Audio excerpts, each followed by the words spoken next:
यह कहानी है नाजिया की, एक चुलबुली और तेज दिमाग वाली लड़की की, जो उत्तर भारत के एक छोटे से कस्बे मुरादाबाद में पली बड़ी थी। उसका परिवार एक प्रतिष्ठित मुस्लिम परिवार था, जहां मजहब के उसूलों को बड़ी सख्ती और श्रद्धा के साथ निभाया जाता था। घर में सुबह की पहली अजान से लेकर रात की आखिरी ईशा तक एक पवित्र माहौल बना रहता था। नमाज 5 वक्त की पाबंदी से अदा की जाती थी। हर रमजान में रोजे रखे जाते थे और कुरान शरीफ की तिलावत रोजमर्रा का हिस्सा थी। नाजिया के पिता अहमद साहब एक सूझबूझ वाले व्यक्ति थे, जो अपने समुदाय में सम्मान की दृष्टि से देखे जाते थे। उनकी मां फातिमा बेगम एक नेक दिल महिला थीं, जो अपनी बेटियों को मजहबी शिक्षा देने में कोई कसर नहीं छोड़ती थीं। नाजिया ने इन सब रिवाजों और उसूलों को बचपन से ही देखा और निभाया था। वह मस्जिद जाती थी, मदरसा में पढ़ती थी और हर मजहबी त्योहार को पूरे उत्साह के साथ मनाती थी। उसे अपने मजहब से प्यार था, उसे अपने घर के पवित्र माहौल पर गर्व था। लेकिन बचपन से ही उसके मन में कुछ सवाल थे, ऐसे सवाल जो केवल किताबों में लिखे जवाबों से हल नहीं होते थे, बल्कि जिनके उत्तर अनुभवों की गहराई में छिपे होते थे। जब वह नमाज पढ़ती थी या कुरान शरीफ की आयतें दोहराती थीं, तो कभी कभी उसे लगता था कि कुछ कमी है। उसे महसूस होता था कि ये सारे कर्मकांड और नियम उसे खुदा के करीब तो लाते हैं, लेकिन क्या यह पूरी तरह से जुड़ाव है? क्या सिर्फ रटे रटाए शब्द और तयशुदा तरीके ही खुदा तक पहुंचने का एकमात्र रास्ता है?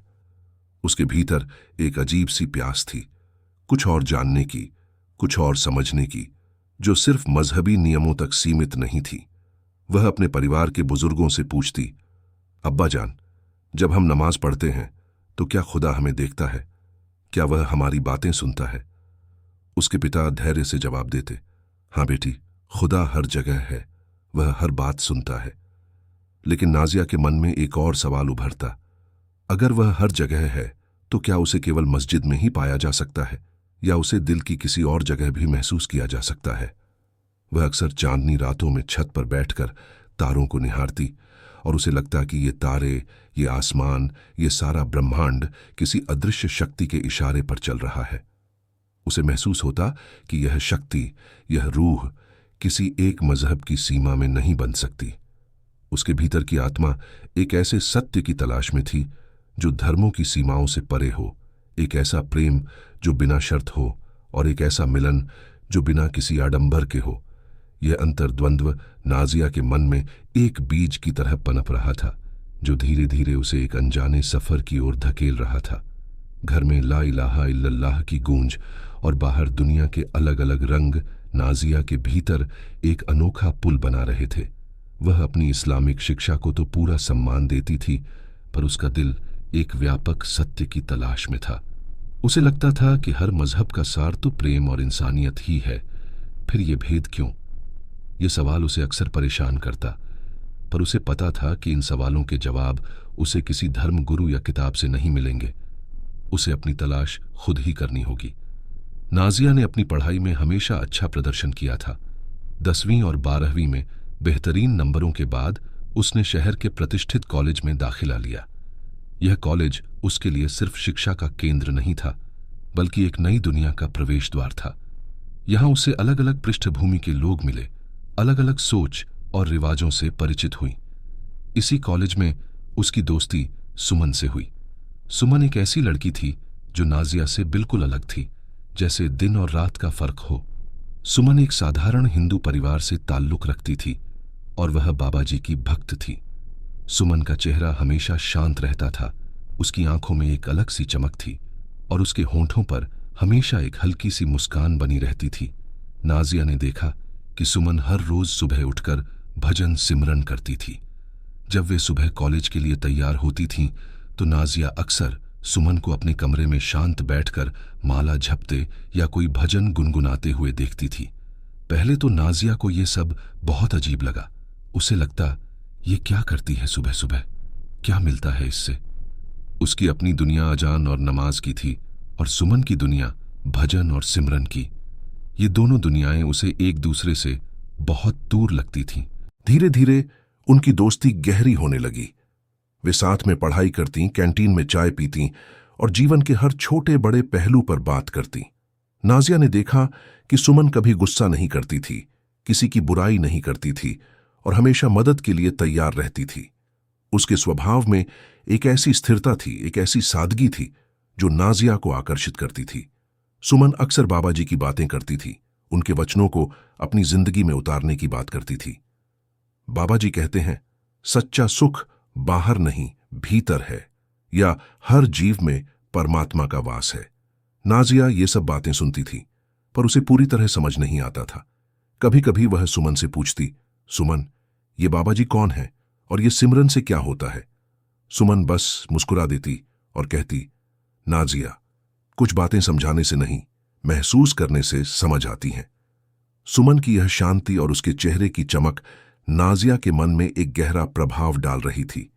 नाजिया ने महसूस किया कि ये कुछ अलग है, कुछ ऐसा जो उसने अपनी मजहबी किताबों या अपने घर के रिवाजों में नहीं पाया था। उसे लगता था कि सुमन के पास कोई ऐसी कुंजी है जिससे वह भीतर की शांति को पा सकती है। नाजिया के मन में बाबा जी के प्रति एक अजीब सी जिज्ञासा जागने लगी थी। उसे लगा कि सुमन की जिंदगी में कोई तो ऐसी शक्ति है जो उसे इतनी शांति और संतोष देती है, और वह भी उस शक्ति को जानना चाहती थी। यह दोस्ती सिर्फ एक सामाजिक बंधन नहीं थी, यह नाजिया को एक अनजाने आध्यात्मिक मार्ग की ओर खींच रही थी। वह धीरे धीरे अपने भीतर की उस प्यास को पहचानने लगी थी जो उसे कहीं और ले जाने को बेताब थी। एक दिन कॉलेज के कॉरिडोर में जब वे अपनी क्लास से बाहर आ रही थीं, सुमन ने नाजिया की ओर देखा और एक हल्की मुस्कान के साथ कहा, नाजिया, इस रविवार को हमारे यहां सत्संग है, बाबा जी आने वाले हैं, क्या तुम आओगी? यह निमंत्रण नाजिया के लिए सिर्फ एक साधारण निमंत्रण नहीं था, यह एक चुनौती थी। उसके मन में तुरंत डर का एक बवंडर उठ खड़ा हुआ। सत्संग? मैं? लेकिन नाजिया झिंझकी।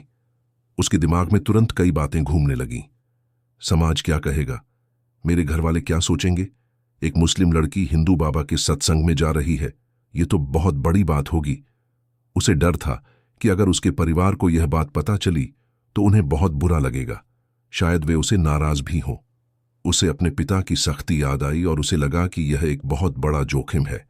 समाज की बंद सोच और उसकी अपनी मजहबी परवरिश ने उसे एक अदृश्य पिंजरे में कैद कर रखा था। उसे लगा कि यह कदम उसके परिवार और उसके मजहब के खिलाफ होगा, लेकिन उसी वक्त उसके भीतर से एक और आवाज उठी। यह आवाज उसके दिल की थी, उसकी आत्मा की थी, जो बरसों से किसी सत्य की तलाश में भटक रही थी। नानी के बचपन के किस्से, बाबा जी के बारे में सुमन की बातें और उसके भीतर की वह अजीब सी प्यास, ये सब एक साथ मिलकर एक ही बात कह रहे थे। सच जानने के लिए डर को पार करना पड़ेगा। उसे लगा कि यह डर सिर्फ बाहरी नहीं, बल्कि उसके भीतर का भी था। डर जो उसे नई चीजें सीखने और अनुभव करने से रोक रहा था। उसकी आत्मा ने उससे कहा, अगर तुम्हें सच्चा सुख और शांति चाहिए तो तुम्हें इस डर की दीवार को तोड़ना होगा।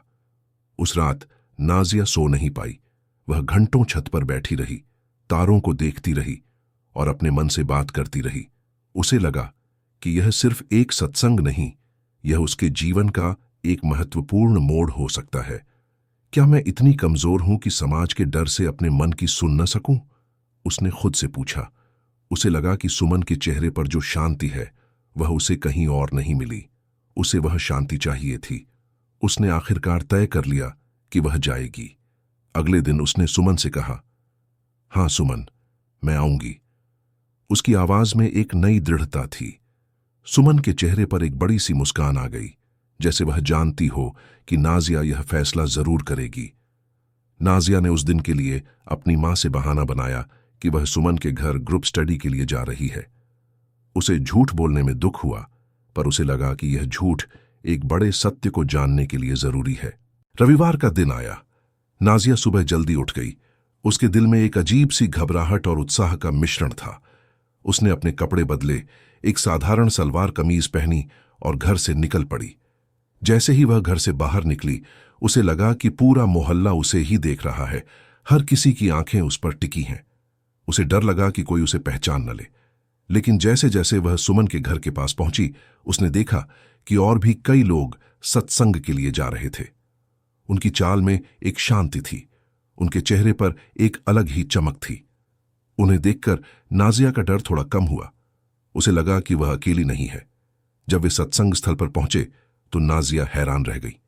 वहां भीड़ बहुत थी, हजारों लोग बैठे थे, अलग अलग उम्र के, अलग अलग पृष्ठभूमि के, पर उन सबके चेहरे पर एक ही भाव था, शांति और उम्मीद। नाजिया ने सोचा था कि वहां शायद कोई मजहबी कट्टरता होगी, पर वहां ऐसा कुछ भी नहीं था। वहां सिर्फ प्रेम और एक अद्भुत शांति थी।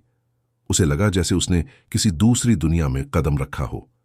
यह सिर्फ एक हॉल नहीं था, यह एक ऐसा स्थान था जहां मन का भेद मिट रहा था और आत्मा अपने मूल की ओर लौट रही थी। सत्संग हॉल के भीतर नाजिया ने पहली बार इतनी शांति महसूस की। हवा में अगरबत्ती की हल्की खुशबू और फूलों की महक घुली हुई थी, जिससे मन को अजीब सा सुकून मिल रहा था। हजारों लोग थे, फिर भी कोई शोर नहीं था, बस एक मौन प्रतीक्षा थी। नाजिया सुमन के बगल में बैठ गई। उसकी आंखें हॉल में चारों ओर घूम रही थीं। उसने देखा कि यहां कोई मजहबी पोशाक नहीं थी, कोई विशेष प्रतीक नहीं था। सब लोग साधारण कपड़ों में थे और सबके चेहरे पर एक जैसी विनम्रता थी। उसे लगा कि यह सचमुच एक ऐसा स्थान है जहां कोई भेदभाव नहीं है, कोई उच्च नीच नहीं है। थोड़ी देर बाद मंच पर बाबा जी आए। उनका स्वरूप बहुत सादा था, एक सफेद धोती कुर्ता, और उनके चेहरे पर एक अद्भुत शांति और करुणा थी।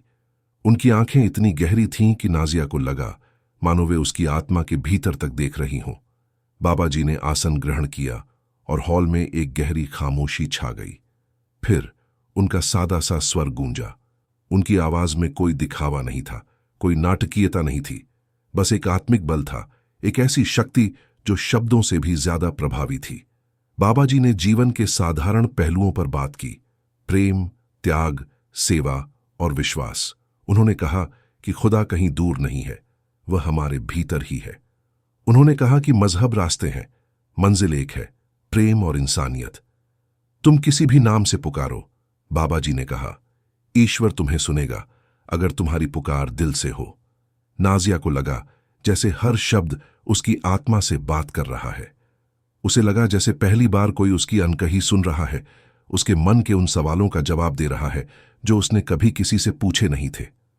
बाबा जी की बातों में एक ऐसी सच्चाई थी जो नाजिया को भीतर तक छू गई।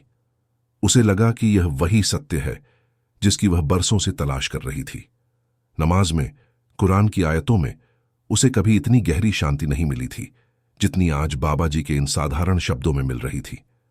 उसके मन से सारे संदेह, सारे डर, सारी उलझनें दूर होने लगी थीं। उसे लगा कि उसकी आत्मा किसी अज्ञात स्रोत से मिल रही है, जैसे कोई बिछड़ा हुआ बच्चा अपनी मां की गोद में आ गया हो। सत्संग जारी था और नाजिया अपनी आंखें बंद करके बाबा जी की बातों में पूरी तरह खो गई थी। उसे लगा कि वह किसी गहरे ध्यान में है, जहां दुनिया का कोई शोर नहीं है, कोई बंधन नहीं है, सिर्फ एक अलौकिक शांति है। यह सिर्फ शब्दों को सुनना नहीं था, यह आत्मा का जागरण था, एक ऐसा अनुभव जिसने उसे भीतर से बिल्कुल बदल दिया था। उसे लगा कि वह अब तक एक अंधेरे कमरे में थी और आज किसी ने उस कमरे की खिड़की खोल दी थी, जहां से रोशनी भीतर आ रही थी। सत्संग समाप्त हुआ। बाबा जी ने अपने आसन से उठने का संकेत दिया। हॉल में एक हलचल सी हुई, लोग उठने लगे, लेकिन नाजिया अभी भी अपनी जगह पर बैठी थी। उसकी आंखें बंद थीं और उसके भीतर एक अजीब सी शांति और उमंग का अनुभव हो रहा था। जब उसने आंखें खोलीं तो उसने देखा कि बाबा जी धीरे धीरे मंच से उतर रहे थे। उनकी ओर हजारों आंखें टिकी थीं। हर कोई उनकी एक झलक पाना चाहता था। नाजिया बस भाव में बह गई। उसके मन ने कोई तर्क नहीं किया, उसके शरीर ने कोई अनुमति नहीं मांगी। वह बिना सोचे समझे एक अनदेखी शक्ति से प्रेरित होकर बाबा जी की ओर बढ़ चली। उसे नहीं पता था कि वह क्या कर रही है, उसे बस बाबा जी के करीब जाना था, उनकी ऊर्जा को महसूस करना था। भीड़ में से रास्ता बनाते हुए वह धीरे धीरे उनके पास पहुंची और अचानक जैसे ही बाबा जी उसके पास से गुजरे, नाजिया उनके चरणों में झुक गई। यह एक सहज क्रिया थी। बिना किसी सोच विचार के उसने अपने सर को उनके चरणों पर रख दिया। उसकी आंखों से आंसू बहने लगे, पर ये आंसू दुहक के नहीं थे। हॉल में सन्नाटा सा छा गया। कुछ लोगों को अचरज हुआ, कुछ ने कानाफूसी की। यह मुस्लिम लड़की है, इसने बाबा जी के पैर क्यों छुए? उनके मन में सवाल थे, उनके माथे पर शिकन थी, लेकिन बाबा जी की आंखों में केवल करुणा थी। उनकी दृष्टि में कोई अचरज नहीं था, कोई भेदभाव नहीं था, सिर्फ असीम प्रेम था, मानो वे जानते हों कि नाजिया कौन है और वह क्यों यहां आई है। बाबा जी रुके। उन्होंने नाजिया के सिर पर अपना हाथ रखा और एक हल्की मुस्कान के साथ उसकी ओर देखा। वह क्षण जैसे उसके जीवन का सबसे पवित्र क्षण बन गया। उस हाथ के स्पर्श में एक ऐसी ऊर्जा थी, एक ऐसी शांति थी जो नाजिया ने पहले कभी महसूस नहीं की थी। उसके अंदर जो बरसों से बेचैनी थी, जो सवालों का भंवर था, वो जैसे उसी पल में शांत हो गई। उसे लगा जैसे किसी ने उसके भीतर के सारे मैल को धो दिया हो और उसकी आत्मा को शुद्ध कर दिया हो। उसे ऐसा महसूस हुआ जैसे वह अपने असली घर पहुंच गई हो, एक ऐसी जगह जहां उसे पूरी तरह से स्वीकार किया जाता था, बिना किसी शर्त के, बिना किसी बंधन के। जब वह उठी, उसकी आंखों से आंसू बह रहे थे, पर वो आंसू दुख के नहीं, आत्मिक संतोष के थे। उस क्षण में न कोई मजहब था, न कोई नाम, सिर्फ एक आत्मा थी जो अपने स्रोत से मिल रही थी, एक प्यासी आत्मा जिसे अपनी मंजिल मिल गई थी। उसे लगा कि उसके सारे सवालों के जवाब मिल गए हैं, और वह जवाब किसी किताब में नहीं, बल्कि इस अलौकिक अनुभव में था। उसके शरीर में एक अजीब सा हल्कापन आ गया था और उसके मन में एक अकल्पनीय शांति। यह सिर्फ एक व्यक्ति का झुकना नहीं था, यह संकीर्णताओं के समर्पण का क्षण था। नाजिया जब घर लौटी तो उसका चेहरा पूरी तरह बदल गया था। वह अभी भी शांत थी, लेकिन उसकी आंखों में अब एक अलग सी चमक थी, एक ऐसी शांति जो पहले कभी नहीं देखी गई थी। उसके भीतर की बेचैनी पूरी तरह से शांत हो चुकी थी और उसके चेहरे पर एक अजीब सा संतोष था। मां फातिमा बेगम, जो हमेशा अपनी बेटियों के हाव भाव को समझ जाती थीं, ने नाजिया के बदले हुए चेहरे को तुरंत भांप लिया। क्या हुआ नाजिया, तू आज इतनी शांत क्यों है? मां ने पूछा। उनकी आवाज में थोड़ी चिंता थी। नाजिया ने बस इतना कहा, मां, आज मैंने खुदा को पास महसूस किया। यह वाक्य सुनकर मां कुछ पल के लिए शांत हो गईं। उनकी आंखों में कई सवाल थे, पर उन्होंने नाजिया से कोई और सवाल नहीं पूछा। फातिमा बेगम एक धार्मिक महिला थीं और वे जानती थीं कि कुछ अनुभव ऐसे होते हैं जिन्हें शब्दों में बयान नहीं किया जा सकता, और उन्हें सवालों से नहीं बल्कि प्रेम से समझना चाहिए। उन्होंने नाजिया की आंखों में देखा और उनकी आंखें सब समझ गईं।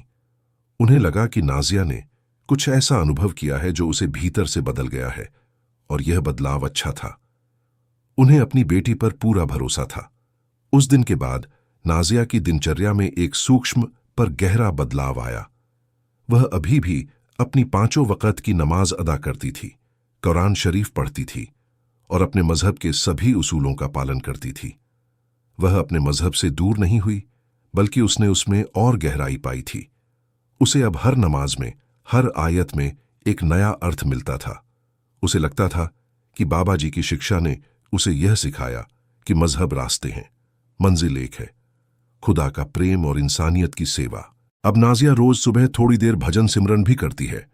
वह सुबह उठकर अपने कमरे में शांत बैठकर आंखें बंद कर बाबा जी के नाम का सुमिरन करती है। यह सिर्फ एक धार्मिक क्रिया नहीं थी, यह उसकी आत्मा का भोजन था, एक ऐसा पल जहां वह अपने भीतर की शांति से जुड़ती थी। वह जान चुकी थी कि खुदा किसी एक जगह या एक नाम तक सीमित नहीं है, वह हर जगह है, हर कण में है, और उसे दिल के सच्चे भाव से कहीं भी पाया जा सकता है। उसके परिवार ने भी धीरे धीरे महसूस किया कि नाजिया में एक नई गहराई और शांति आ गई है। वह अब पहले से ज्यादा नम्र हो गई थी, उसकी बातें पहले से ज्यादा असर करती थीं और उसका स्वभाव पहले से अधिक करुणामय हो गया था। जब घर में कोई मुश्किल आती थी तो नाजिया शांत रहती थी और उसकी शांति परिवार को भी हिम्मत देती थी। उसे दूसरों के दुख दर्द को समझने की एक नई क्षमता मिल गई थी। वह अब सिर्फ अपनी बात नहीं कहती थी, बल्कि दूसरों की बात ध्यान से सुनती थी, उन्हें समझने की कोशिश करती थी।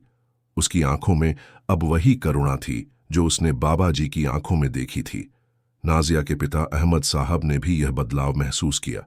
उन्हें लगा कि उनकी बेटी अब और ज्यादा परिपक्व हो गई है और उसकी सोच में एक नई गहराई आ गई है। वे अब नाजिया से आध्यात्मिक बातों पर भी चर्चा करने लगे थे और नाजिया उन्हें बाबा जी के वचनों का सार बताती थी। उन्हें लगा कि उनकी बेटी ने कुछ ऐसा पाया है जो किताबों या मजहब के नियमों से ज्यादा बड़ा है।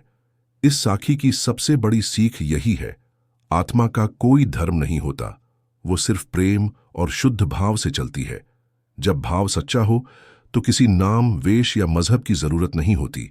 बाबा जी हर उस आत्मा को अपनाते हैं जो दिल से पुकारती है, चाहे वह किसी भी मजहब से ताल्लुक रखती हो। नाजिया ने इस बात को अपने जीवन से साबित कर दिया था। उसने मजहब की दीवारों को नहीं देखा, उसने तो सिर्फ प्रेम और सत्य की ओर कदम बढ़ाया था। इस कहानी में धर्म की दीवारें नहीं, इंसानियत के पुल बनते देखी जा सकती है। नाजिया और सुमन की दोस्ती, नाजिया का सत्संग जाना और उसका बाबा जी के चरणों में झुकना, ये सब ऐसे पल थे जहां धर्मों के बीच की दूरियां मिट गईं और इंसानियत ने जीत हासिल की। यह कहानी हमें दिखाती है कि सच्चा सत्संग वही है जहां मन का भेद मिटे और आत्मा अपने मूल की ओर लौटे, जहां सभी इंसान एक समान हो, बिना किसी धार्मिक या सामाजिक बंधन के। बाबा जी के चरणों में झुकना नाजिया के लिए एक परंपरा नहीं था, वह एक आत्मिक अनुभव था जिसने उसके जीवन को नया अर्थ दिया।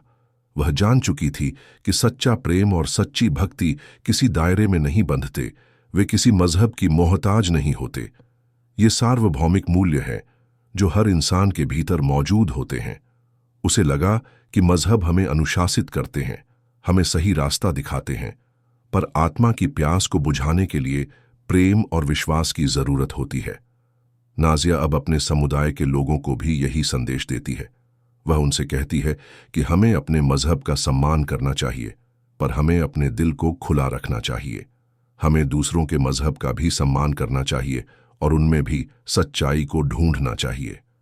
वह बताती है कि खुदा कहीं दूर नहीं है, वह हमारे भीतर ही है और उसे दिल के सच्चे भाव से कहीं भी पाया जा सकता है।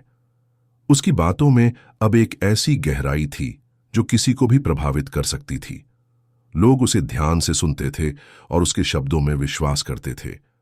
उसे लगा कि बाबा जी ने उसे एक नया मकसद दिया है, लोगों को प्रेम और इंसानियत का संदेश देने का, उन्हें यह सिखाने का कि धर्म हमें अलग नहीं करते, बल्कि हमें एक दूसरे से जोड़ते हैं अगर हम उन्हें सही नजरिए से देखें। और अंततः उस दिन जब एक मुस्लिम लड़की ने बाबा जी के चरण छुए, तो वो एक व्यक्ति का झुकना नहीं था, वो संकीर्णताओं के समर्पण का क्षण था। यह एक ऐसा पल था जहां सदियों से बनी मजहबी दीवारें ढह गईं और इंसानियत ने जीत हासिल की।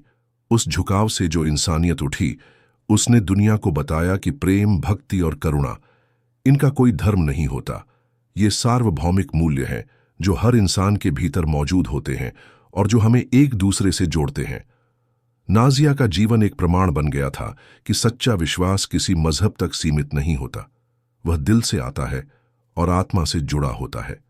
उसकी कहानी ने लाखों लोगों को प्रेरित किया था, उन्हें यह सिखाया था कि धर्म हमें अलग नहीं करते, बल्कि हमें एक दूसरे से जोड़ते हैं अगर हम उन्हें सही नजरिए से देखें। वह अब भी अपनी नमाज अदा करती है, कुरान पढ़ती है और मजहब के सभी उसूलों का पालन करती है, लेकिन अब उसकी नमाज में, उसकी आयतों में एक नई गहराई है, एक नया प्रेम है। उसे लगता है कि बाबा जी ने उसे खुदा तक पहुंचने का एक नया रास्ता दिखाया है, एक ऐसा रास्ता जो प्रेम और इंसानियत से भरा है। नाजिया अब सिर्फ एक मुस्लिम लड़की नहीं थी, वह एक साधक थी, एक गुरु थी जिसने अपनी जिंदगी से यह साबित कर दिया था कि सच्चा प्रेम किसी दायरे में नहीं बंधता। उसका जीवन एक ऐसा उदाहरण बन गया था जो लोगों को धार्मिक कट्टरता से दूर रहकर प्रेम और इंसानियत के मार्ग पर चलने के लिए प्रेरित करता था। यह साखी हमें यह भी सिखाती है कि जब हम अपने दिल को खोलते हैं और दूसरों के प्रति प्रेम और सम्मान रखते हैं, तो हमें भी उसी तरह का प्रेम और सम्मान मिलता है। नाजिया ने अपने दिल को खोला था और उसे बदले में बाबा जी का आशीर्वाद और लाखों लोगों का प्रेम मिला था। यह कहानी जब एक मुस्लिम लड़की ने बाबा जी के पैर छूकर आशीर्वाद लिया, एक ऐसी अमर साखी बन गई जो पीढ़ियों तक लोगों को प्रेरणा देती रहेगी। यह हमें याद दिलाती है कि हम सब एक ही ईश्वर की संतान हैं और हम सबको प्रेम और इंसानियत के मार्ग पर चलना चाहिए, चाहे हमारा मजहब कुछ भी हो।